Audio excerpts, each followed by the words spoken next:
다 함께 기도하심으로 수요 교리 공부 시작하겠습니다. 하나님 아버지, 은혜와 사랑을 감사합니다.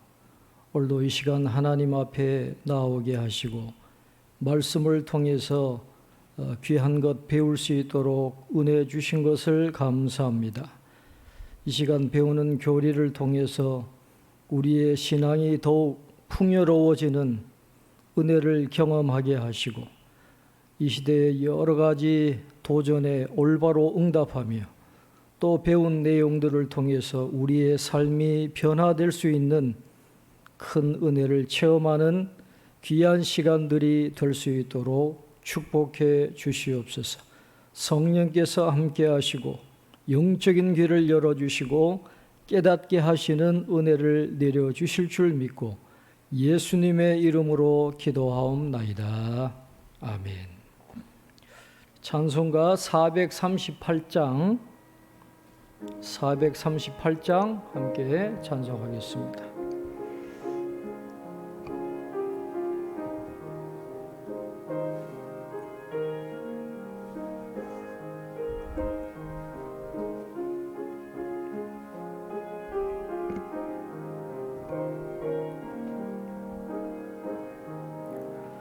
내 영혼이 은총 입어 중한 죄진 벗고 보니 슬픔 많은 이 세상도 천국으로 화하도다. 할렐루야 찬양하세. 내 모든 죄 사함 받고 주 예수와 동행하니 그 어디나 하늘나라.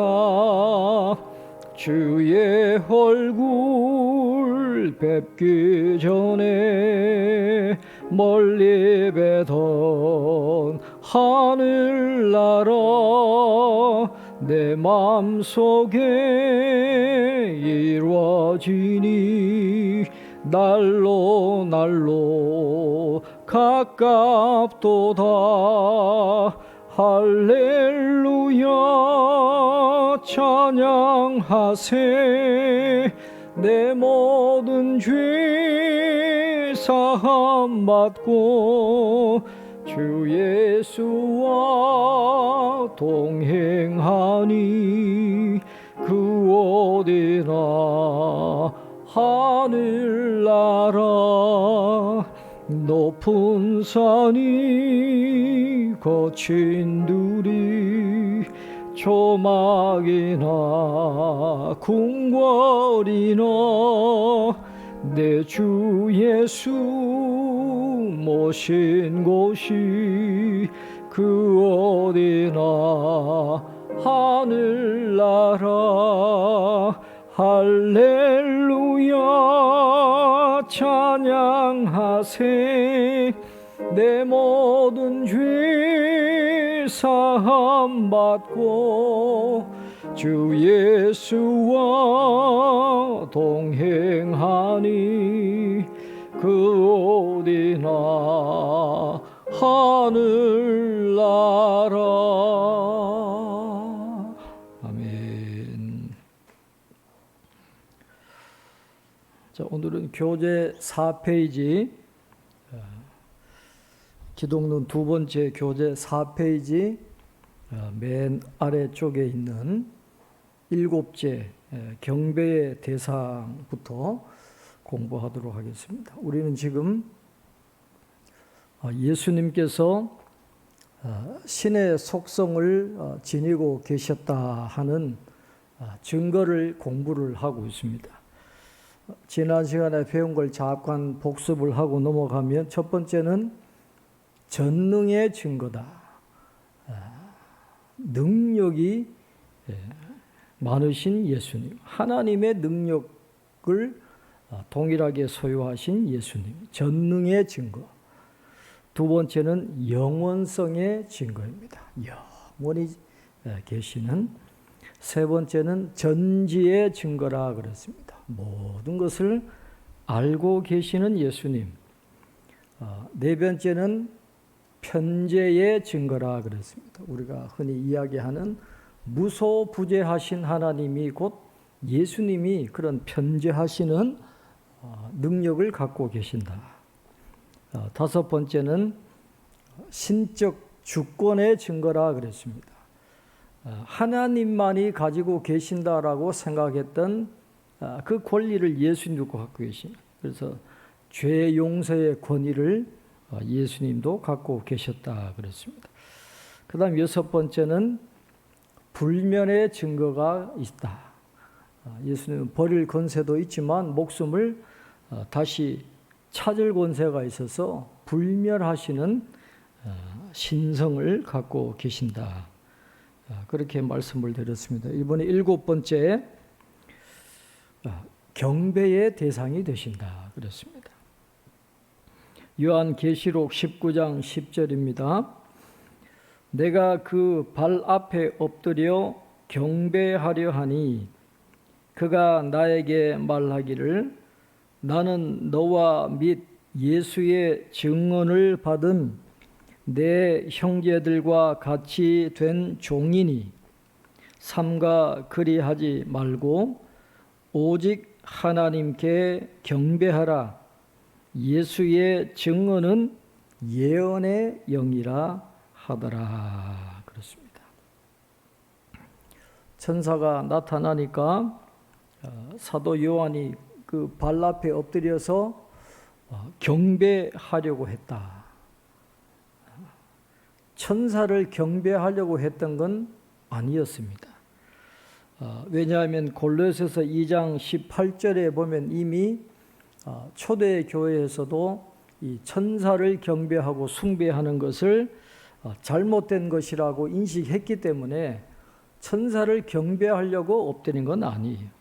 골로새서 2장 18절에 보면 아무도 꾸며낸 겸손과 천사 숭배를 이유로 너희를 정죄하지 못하게 하라 그랬습니다. 이게 천사 숭배하는 것을 이미 초대 교회에서도 정죄하는 그런 분위기였기 때문에 천사에게 엎드리는 게 아니라 하나님의 현현이라고 생각을 하고 엎드렸다라고 이해를 하면 되겠습니다. 그때 천사가 말하기를 나는 너와 및 예수의 증언을 받은 내 형제들과 같이 된 종이니 그랬습니다. 천사는 경배받을 대상이 아니에요.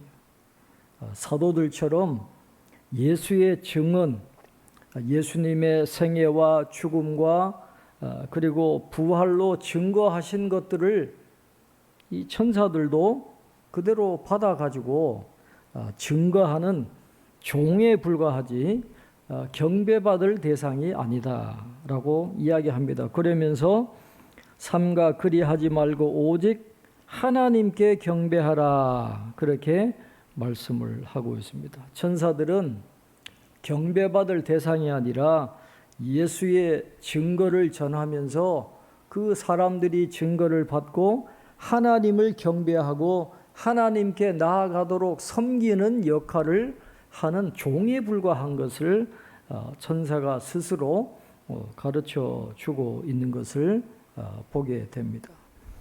오직 하나님께 경배하라. 예수의 증언은 예언의 영이라 하더라. 그렇게 말씀을 합니다. 예수의 증언은 예언의 영이라 하더라.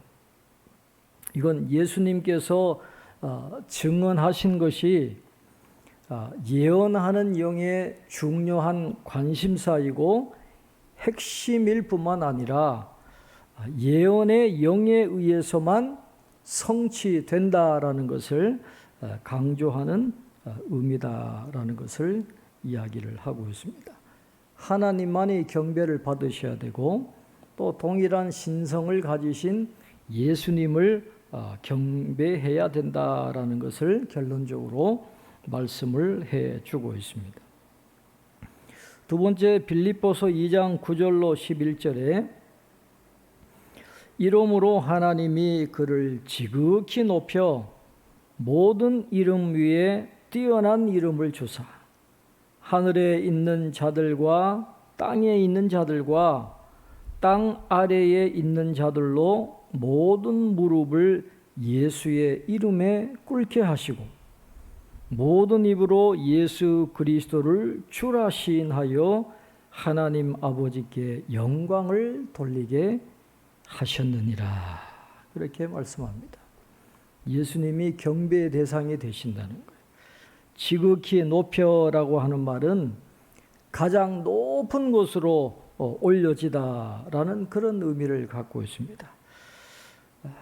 하나님께서 예수 그리스도를 겸손과 수치스러운 죽음의 자리에서 다시 부활과 이 승천을 통해서 영광에 이르도록 높여 주셨다라는 것을 시사하는 말씀입니다.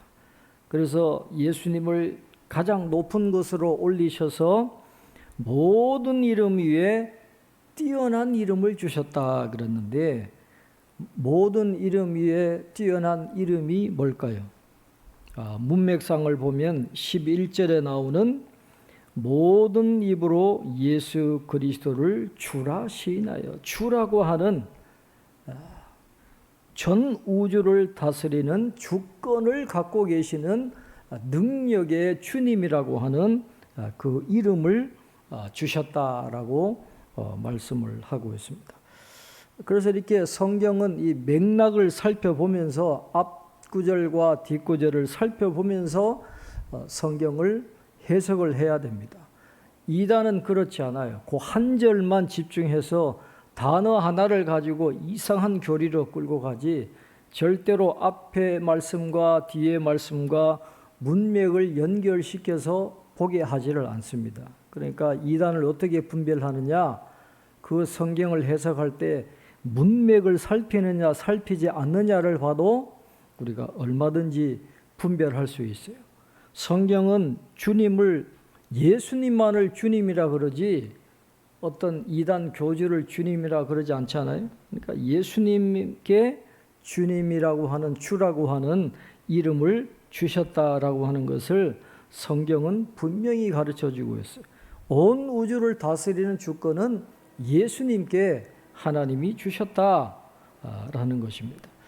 그래서 예수님께 주님이라고 하는 이름을 주신 이유가 어디에 있습니까? 10절에 보면 하늘에 있는 자들과 땅에 있는 자들과 땅 아래에 있는 자들로 모든 무릎을 예수의 이름에 꿇게 하시고 예수님을 경배의 대상이 되게 하시기 위해서 주라고 하는 이름을 하나님이 주셨다 그렇습니다.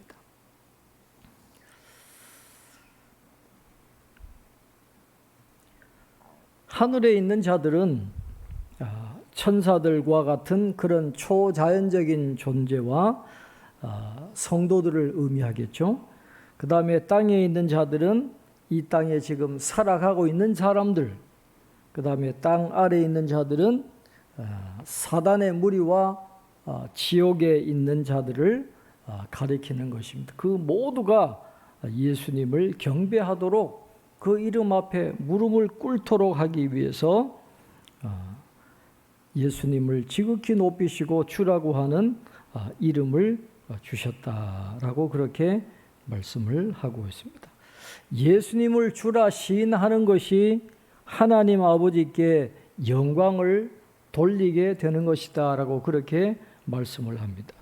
예수님을 주님으로 시인하는 것이 하나님의 뜻이기 때문에 예수님이 나의 주님이십니다라고 고백하면 하나님이 영광을 받으시는 거예요.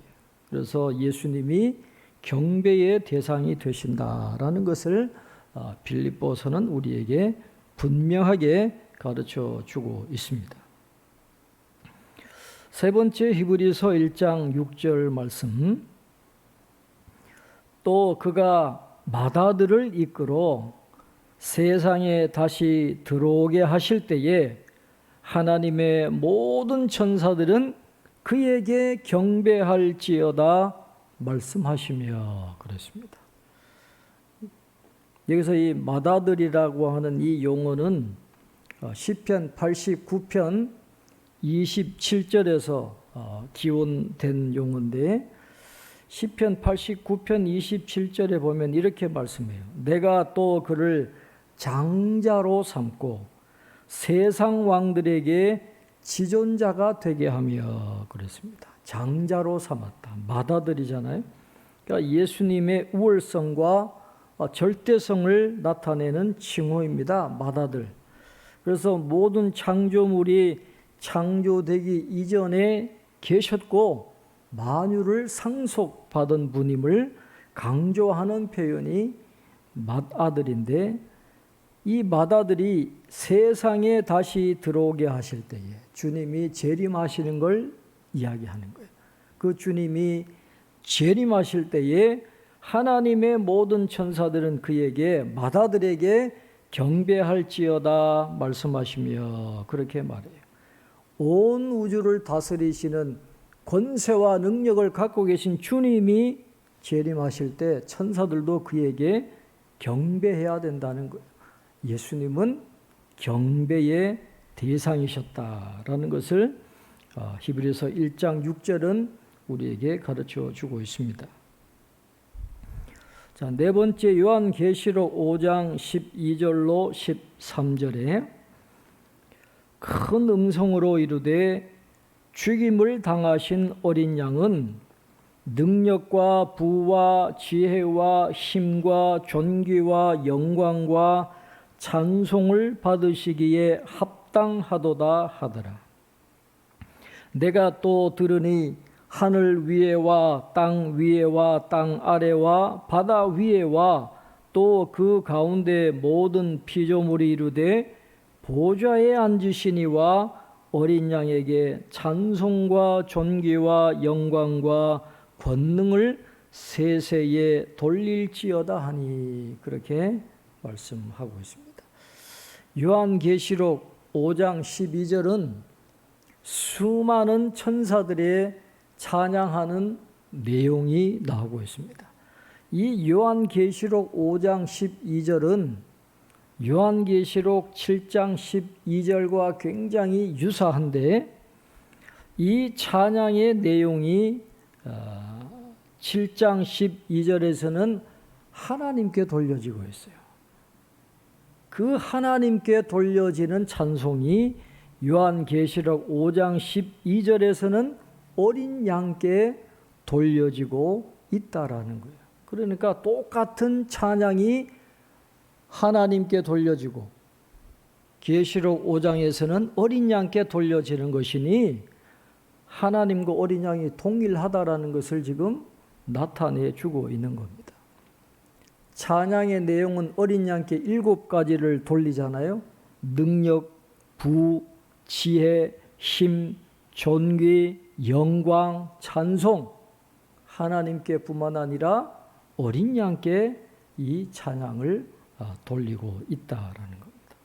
그래서 헬라어 성경을 보면 이 7가지의 각각의 관사가 붙은 게 아니라 텐이라고 하는 관사 하나에 이 7가지가 다 해당이 되는 거예요.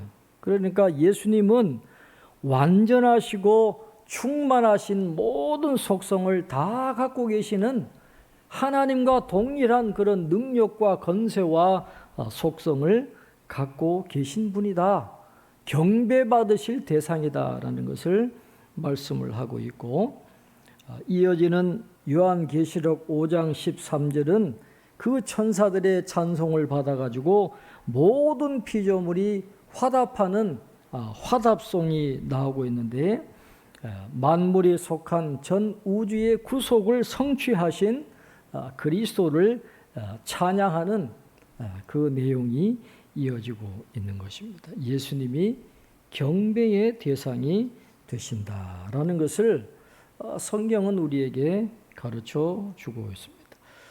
예수님만이 주님이시고 예수님만이 경배의 대상이 되어야지 어떤 인간 교주가 그 자리에서 경배받는 것 성경적으로 말이 안 되는 거죠. 그러니까 그런 이단들을 우리가 잘 분별해야 되는 것입니다.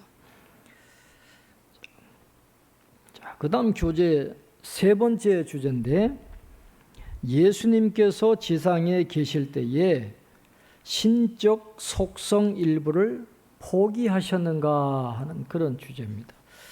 예수님이 인간으로 계실 때에는 그럼 신적인 속성을 포기하셨는가, 그런 주제입니다. 자, 교재를 잘 보시면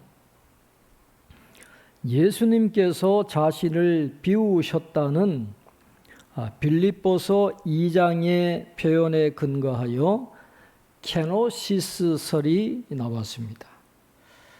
이것은 예수님께서 지상에 계실 때에 신의 속성 일부를 포기하셨다라는 이론입니다.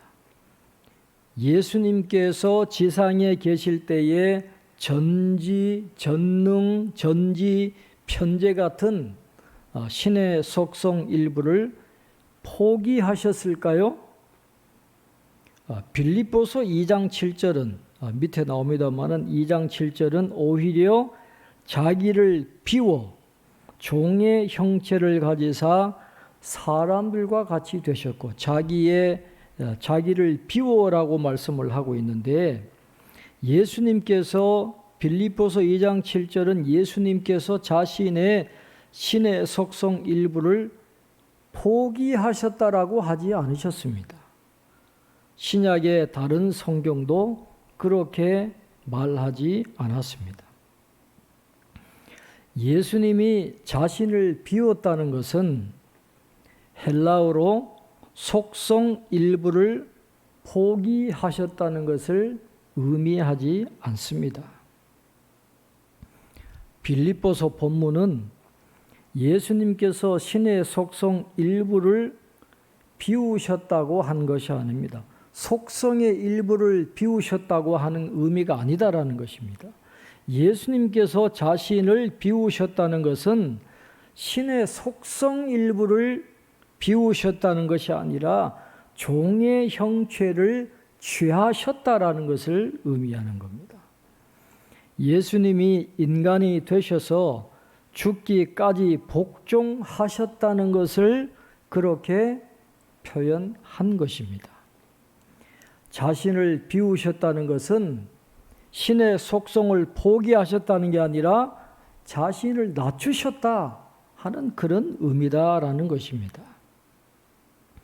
그것은 신의 속성 일부를 포기하셨다는 것이 아니라 역할과 지위의 변화를 의미하는 것입니다. 바울은 빌립보 교인들이 겸손하게 남을 배려하라는 말씀을 하다가 예수님께서 자신을 비우셨다는 것을 본으로 제시했습니다. 바울은 빌립보 교인들에게 자신들의 본질적 속성, 가령 지능이나 힘이나 기술 등을 포기하라고 한 것이 아니라 겸손하게 남을 섬기라고 한 것입니다. 예수님은 자신의 신적 속성을 비우신 것이 아니라 신적 지위와 특권을 포기하신 것입니다. 예수님은 하나님의 영광을 포기하셨다가 후에 다시 취할 것으로 말씀을 하셨습니다. 신약 성경 전체를 보아도 예수님은 지상에서 신의 속성 일부를 포기하지 않으셨습니다. 만일 예수님이 신의 속성 일부를 포기하셨다면 예수님은 완전한 하나님이 될 수가 없는 것입니다.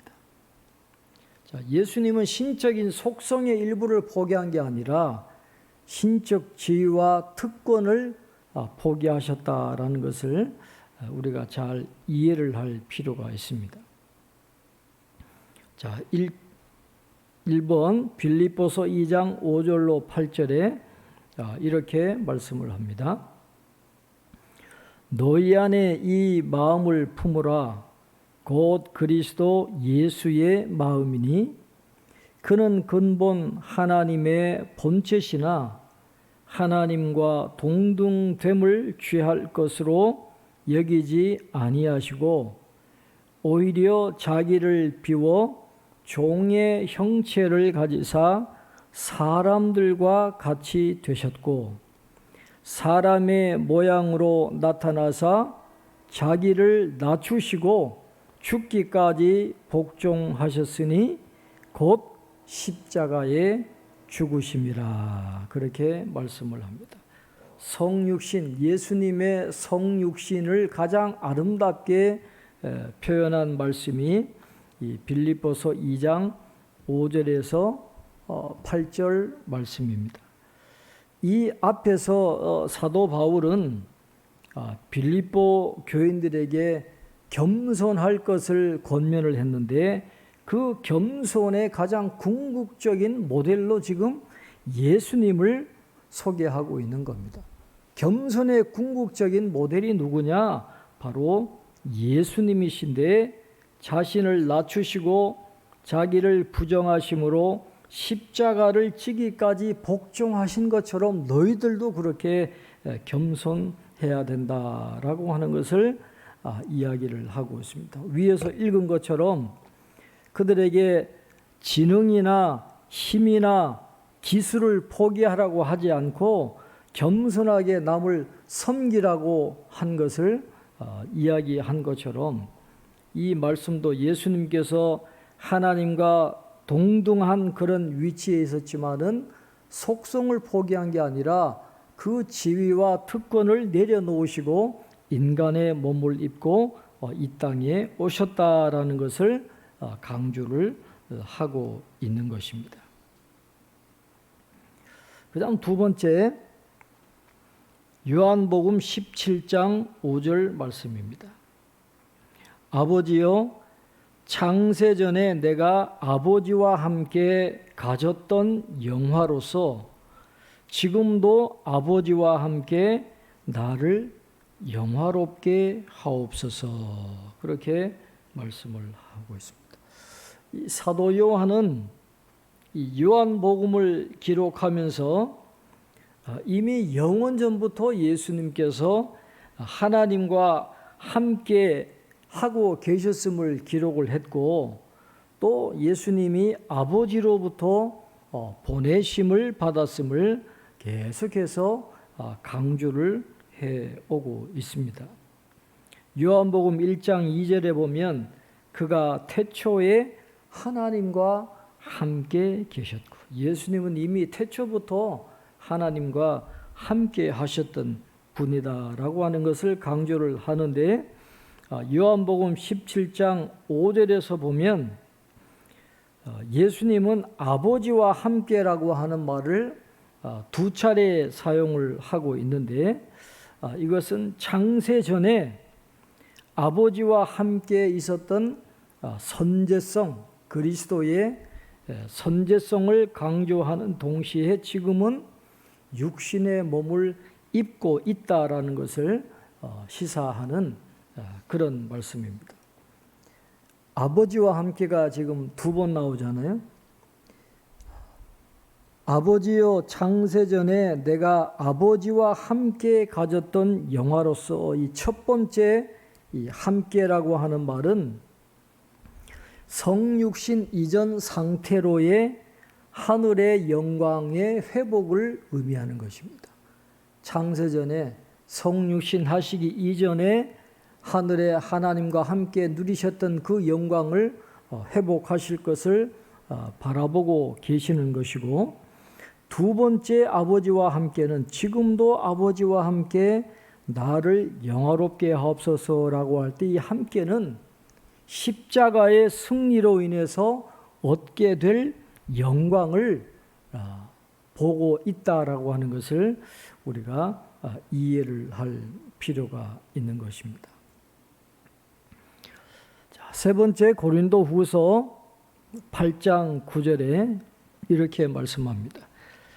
우리 주 예수 그리스도의 은혜를 너희가 알거니와 부요하신 이로서 너희를 위하여 가난하게 되심은 그의 가난함으로 말미암아 너희를 부요하게 하려 하심이라. 그렇게 말씀을 하고 있습니다. 이 구제 헌금에 대해서 말씀을 하면서 이 고린도 교회 성도들에게 예루살렘 교회 성도들을 위한 구제 헌금을 드릴 때 마게도냐 교인들이 아주 모범을 보여준 것처럼 너희들도 예루살렘 교회를 위해서 헌금을 하면 좋겠다라고 이야기하면서 보다도 차원 높은 왜 헌금을 드려야 되느냐 그 동기 및 근본 원리로 예수 그리스도의 성육신과 만인을 위한 대속적인 죽음을 들고 있다라고 하는 것입니다. 그래서 예수님은 이 자기 희생의 최고의 모범으로서 고린도 교인들이 구제 헌금을 드려야만 하는 그런 신학적인 당위성을 제공해 주고 있다라고 하는 것입니다.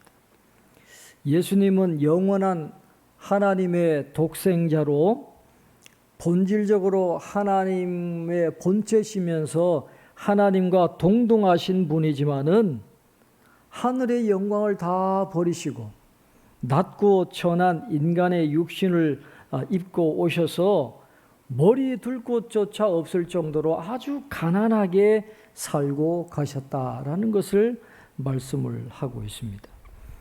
그의 가난함으로 말미암아 너희를 부요하게 하려 하심이라 그랬는데 루터는 이 말씀을 통해서 이렇게 예수님의 가난함을 찬양하고 있습니다. 그는 가난한 모습을 하고 이 땅에 오셨습니다. 그는 우리를 불쌍히 여기시고 하늘에서 부요하게 하시며 당신의 사랑하는 천사들과 같게 하실 것입니다. 그렇게 이야기를 했습니다.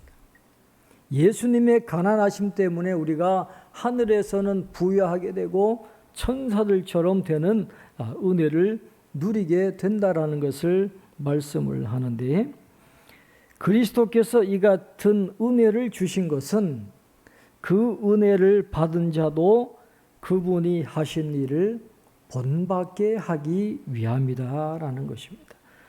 그러니까 그리스도의 은혜를 받은 자로서 고린도 교인들은 마땅히 자신들의 부요함을 포기하면서 가난한 성도들을 유익하게 해야 하는데 동참해야만 할 것이다 라는 것을 이야기를 하고 있습니다. 예수님의 그 성육신, 가난하게 되셨다, 비천하게 되셨다, 낮아지셨다라는 것을 강조를 하는 것이지 주님이 신적인 속성을 포기하셨다라는 걸 이야기하는 것은 아니다라는 것을 성경은 우리에게 가르쳐 주고 있습니다. 자, 네 번째 주제 이제 결론입니다. 그리스도는 완전한 하나님이시다. 그래서 완전한 하나님이시다. 인간의 몸을 입고 오셨지만 그리스도는 완전한 하나님이시다 하는 것이 결론입니다. 신약 성경은 예수님의 명칭을 통해서 예수님이 하나님이라는 것을 보여주고 예수님의 신적 속성의 증거를 제시함으로써 예수님이 하나님이라는 것을 보여줍니다. 골로새서 1장 19절에 아버지께서는 모든 충만으로 예수 안에 거하게 하시고 그랬습니다. 모든 충만, 이 하나님의 속성과 권능의 충만으로 보면 되겠습니다. 자, 이어지는 골로새서 2장 9절에 이렇게 말씀을 하고 있습니다. 그 안에는 신성의 모든 충만이 육체로 거하시고 그랬습니다. 그러니까 예수님은 어떤 분이십니까? 하나님의 본성과 속성 그 모든 것을 소유하신 분이다라는 거예요. 그래서 예수님은 곧 하나님이시다라는 것을 성경은 우리에게 가르쳐 주고 있습니다. 골로새서 2장 9절에서 육체로 구하시고라고 하는 이 말씀을 계속해서 강조하는 이유가 뭐냐 하면, 늘 말씀을 드리지만 당시에는 영지주의가 아주 교회를 대적하는 이단이잖아요. 그래서 가연서를 주장하는 거예요. 육체를 입고 온 게 아니라 인간인 것처럼 그냥 보이게 오셨다라는 것을 강조하는 영지주의자들에 대한 분명한 반박으로 그 안에는 신성의 모든 충만이 육체로 거하시고 인간의 몸을 입고 오셨다, 성육신하셨다, 성육신하신 하나님이시다라는 것을 성경이 계속해서 강조하고 있음을 우리는 주목해 보아야 합니다. 자, 세 번째, 마태복음 1장 23절입니다. 보라, 처녀가 잉태하여 아들을 낳을 것이요 그의 이름은 임마누엘이라 하리라 하셨으니, 이를 번역한즉 하나님이 우리와 함께 계시다 함이라 그랬어요. 예수님이 우리와 함께 하시는 건 곧 하나님이 우리와 함께 계시는 겁니다. 결론은 하나님은 완전한 하나님이심을 성경은 말씀합니다. 임마누엘은 임이라고 하는 히브리어는 함께, 영어로 with라는 말이에요. 임은 함께라는 말이고, 이 마누라고 하는 말은 us, 영어로 us, 우리와 하는 그런 뜻입니다. 엘은 하나님을 의미하잖아요. 임마누엘, 우리와 함께 하시는 하나님이시다라는 그런 뜻을 갖고 계시는데, 예수님은 누구십니까? 죄로 인해 하나님과 원수되었던 우리를 구원하시고 다시 하나님과 화목하게 하시는 중보자가 되시기 위해서 이 땅에 오신 분이다라는 것을, 임마누엘 하시는 하나님이심을 우리에게 가르쳐 주고 있는 것입니다. 자, 마지막으로 다섯 번째 공부하도록 하겠습니다. 성육신 교리가 오늘날 불가해한가, 이해하기 어려운가라는 그런 뜻이죠. 예수님의 신성을 부인하는 것은 신약 성경을 절대적 권위로 받아들이지 못하는 데서 출발합니다. 성육신 교리를 부인하는 것은 성육신이 이해가 안 된다는 데에 기인합니다. 그러나 성경은 하나님의 절대 권위를 지닌 책입니다. 성경은 성육신 교리가 핵심 교리라는 것을 분명하게 가르치고 있습니다. 하나님이 어떻게 인간으로 오셨는가, 성육신하는 것은 역설이지만 사실입니다. 우리는 성경이 가르치는 성육신 교리를 그대로 믿어야 합니다. 예수님이 인간의 몸을 입고 이 세상에 오셔서 우리를 위해서 십자가에 돌아가심으로 우리의 죄 문제를 해결해 주시고 죄책을 해결해 주시고 영생을 주셨다라는 이 놀라운 교리, 이 성육신 교리가 굉장히 중요한 교리인데, 성경은 분명하게 말씀합니다. 하나님이 이 땅에 인간의 몸을 입고 오셨다. 성경이 말씀하는 이 교리를 우리가 그대로 믿고 이 성육신의 이 교리가 주는 은혜를 우리가 깊이 묵상하고 그 은혜를 받아 누릴 수 있는 우리 모든 성도들이 될 수 있기를 바랍니다. 성육신에 대해서 앞으로 계속 공부할 텐데 굉장히 큰 의미가 있습니다. 이 깊은 의미를 잘 깨닫고 하나님의 은혜가 얼마나 큰가를 다시 한번 깊이 체험하는 그런 시간들이 될 수 있기를 바랍니다. 오늘은 여기까지 하도록 하겠습니다. 기도하겠습니다.